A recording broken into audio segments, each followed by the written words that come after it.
Bonjour à tous!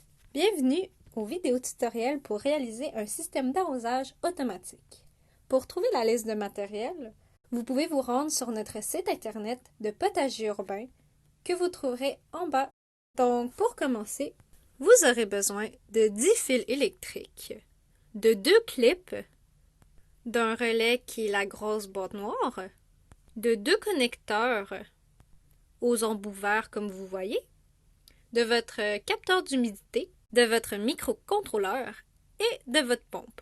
Vous aurez besoin d'un petit tournevis, très important, et bien entendu d'un bloc d'alimentation. Place à la réalisation du système. Nous allons commencer avec le capteur d'humidité. Le capteur d'humidité comporte 3 fils connectés. Vous verrez un fil rouge, un fil bleu et un fil noir. Le fil bleu est le fil d'information. C'est lui qui va donner les informations au microcontrôleur. Le fil rouge, c'est celui qui va donner le courant. Ainsi, le fil noir, c'est le retour du courant. Car en électricité, il y a toujours un fil d'entrée et un fil de sortie. Donc, on prend son fil électrique, on le connecte dans les fils du capteur d'humidité. Pour ma part, je vous conseille d'utiliser des fils qui seraient de la même couleur que les fils du capteur. Comme ça, vous aurez plus de facilité à vous reconnaître. Moi, mon problème, c'est que j'avais pas les bonnes couleurs. Donc, on va essayer de se comprendre avec les couleurs que j'ai. Pourquoi c'est important d'avoir les bonnes couleurs? C'est qu'en fait, chaque fil a sa propriété. Vous allez voir dans la prochaine étape. Maintenant que tout est connecté, vous aurez besoin de sortir votre microcontrôleur. Donc, parenthèse pour le microcontrôleur. Le microcontrôleur se programme avec plusieurs applications. Pour ma part, le microcontrôleur se nomme Arduino. Moi, j'ai travaillé avec l'application d'Arduino. Il y a plein d'autres applications qui sont disponibles. Je pourrais dire que c'est l'étape la plus difficile parce qu'à ce moment-là, il faut coder pour donner les directives au programme. Vous pouvez vous fier à des tutoriels que vous trouverez sur Internet. Si vous ne sentez pas à l'aise, il est possible d'envoyer le code et il suffirait seulement d'entrer et d'installer le code dans le microcontrôleur.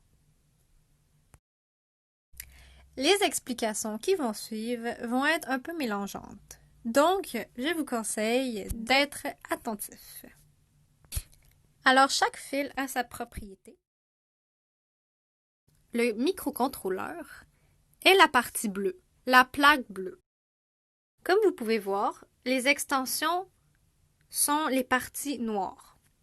Elles comportent plusieurs trous qui ont chacune leur propriété. Vous allez voir. Donc, je commence à brancher le capteur au microcontrôleur. Je commence avec le fil jaune, qui était supposé être rouge, car il est connecté au fil rouge du capteur d'humidité. Ce fil représente le passage du courant dans le trou du 5 volts. Ensuite, on connecte le fil rouge pour ma part, qui représente le fil bleu, dans le trou nommé AO. Il aura le devoir de lire le voltage que le capteur lui donnera. Enfin, le fil noir va dans le GND, dans le trou nommé Ground. Et voilà, vous avez connecté le microcontrôleur au capteur d'humidité. Il est important de s'assurer que chaque fil soit bien entré. Maintenant, vous avez besoin du relais. La boîte noire, on pourrait appeler. Le relais sert à contrôler l'électricité d'un haut voltage ou d'un grand courant. On peut voir le relais comme une sorte de porte qui permet d'ouvrir le courant au Arduino. Pour cette étape, j'ai inséré un fil électrique dans le relais et j'y ai ajouté un autre fil dans le trou du 5 volts. Pour installer le fil,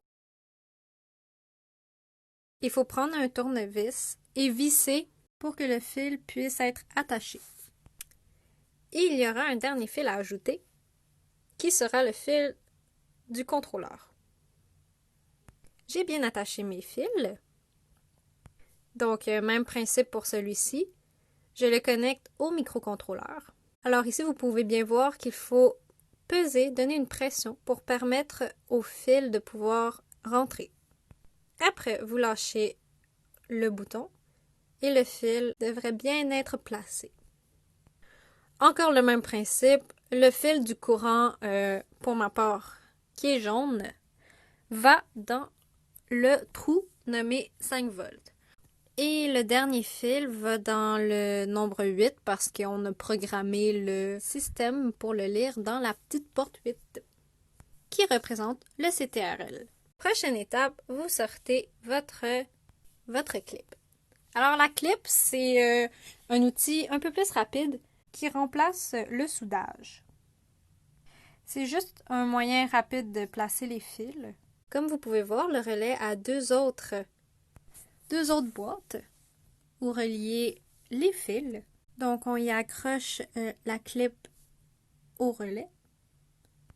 On visse, comme l'autre. Donc, le fil va servir de connexion. Maintenant, on sort le connecteur qui est l'outil noir avec une plug cylindrique. Vous devez en avoir deux en fait. Vous pouvez voir au-dessus qu'il y a un plus et un moins. Donc, bien important de suivre cette étape-ci. De connecter le clip, pour ma part, j'ai pris le fil rouge au plus, très important, et on visse pour le fil électrique. Ensuite, on sort la pompe. La pompe doit avoir a aussi deux fils connectés. Un fil représentant l'entrée et un autre fil représentant la sortie. Donc, on utilise la deuxième clip et on la connecte au moteur. Donc, qu'est-ce que vous devez avoir présentement? Ça serait une clip connectée au moteur.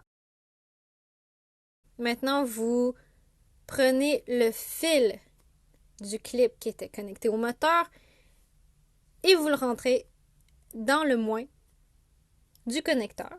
Donc, vous avez un premier connecteur de près et vous faites la même chose pour le deuxième clip. Vous rentrez le dernier fil qui vous reste dans la clip. Donc, il est important de vérifier pour recevoir le courant, il faut que chacun soit connecté à un plus et un moins. Vous n'avez plus qu'à connecter le connecteur dans le microcontrôleur, comme vous pouvez voir ici. Il ne reste plus qu'à connecter le connecteur au bloc de courant. Et voilà, votre système devrait être prêt.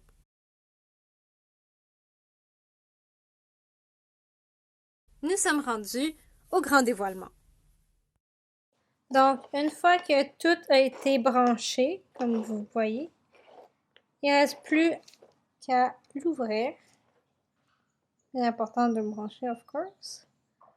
Donc, vous devez apercevoir une petite lumière pour indiquer que ça marche. On va faire le test ensemble. J'ouvre. J'ai les petites lumières. J'ai mon relais activé. Puis on entend ici la pompe. On entend la pompe qui travaille.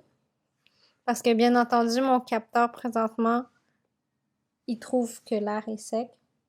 Qu'il est sec en fait.